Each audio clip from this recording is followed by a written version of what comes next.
I tell you, when people think walleye opener, I start to think panfish because that's when it gets really good. I mean, those crappies are up in the shallows first. They spawn in droves, and they're the first ones out of the gates. Then bluegills follow them up not long after, all the way into June. So you've got a solid 2 months of excellent pan fishing on the horizon. And what are a few areas to look for regardless of what body of water you're on to target them? 3 big ones to hit no matter where you're at.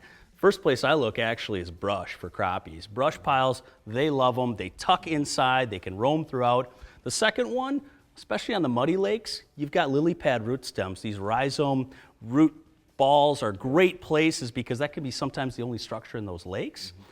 And the third one is a classic northern Minnesota, north central region, Midwest pattern of bulrushes and pencil reeds. Those shallows load up, and that's great cover for those crappies at the beginning of the spawn. Yes, they are for sure. And right now, let's take a closer look at Panfish Mastery. What is your favorite fish? Midwestern anglers have some very diverse fishing opportunities. You name the target species and we have them both in size and numbers. Many of our hardcore anglers like to pursue the glory fish like walleye, musky, trout, and salmon. And what about the so-called rough fish like sturgeon, carp, cats, dogs, and sheep? Yeah, we got them all. Interestingly, panfish, crappie, and sunfish, the smallest game fish, are the favorites of many fishermen. Why? Well, it could be both easy action and great table fare, or the fact that most fishermen are introduced to the sport via panfish. Seasonal timing is important to catch any species of fish. Spring pan fishing is easy because the fish are predictably concentrated in shallow bays and channels. In other words, they're relatively easy to find.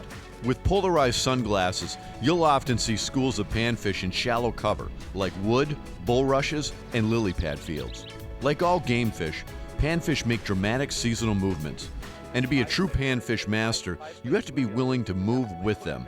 After spawning, both crappies and bluegills tend to move to main lake weed beds to spend most of the summer.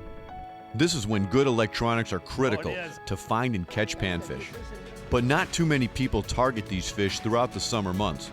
As water temperatures start to drop and fall, crappies start gathering in large schools around deep water basins.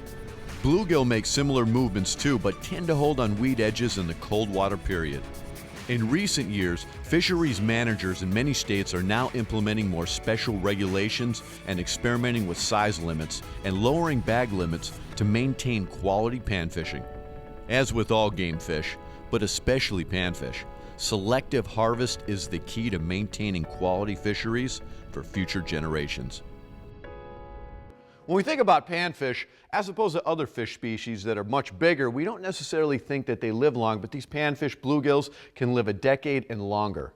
Yeah, absolutely. These big fish are old fish. And Minnesota has done a really good job of protecting these fish species. There's special regs lakes, special reg size limits, a number of fish that you can take in those lakes. So they've done a really good job of trying to protect that resource for the future.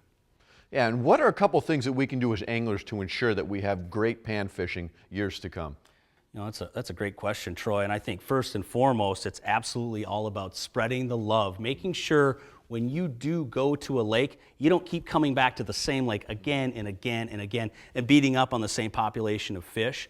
If you can spread that to other lakes, well, you can increase your take without detrimentally impacting the resource on one specific lake. And that's the second point, which is selective harvest. That's what that's all about. Selective harvest is all about not detrimentally hurting a lake by high grading or taking too many big fish out of the system.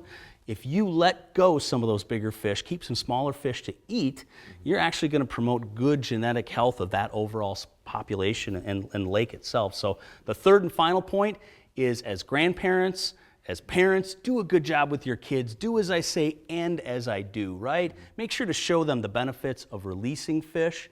Keep a couple for the pan and enjoy it for the years to come.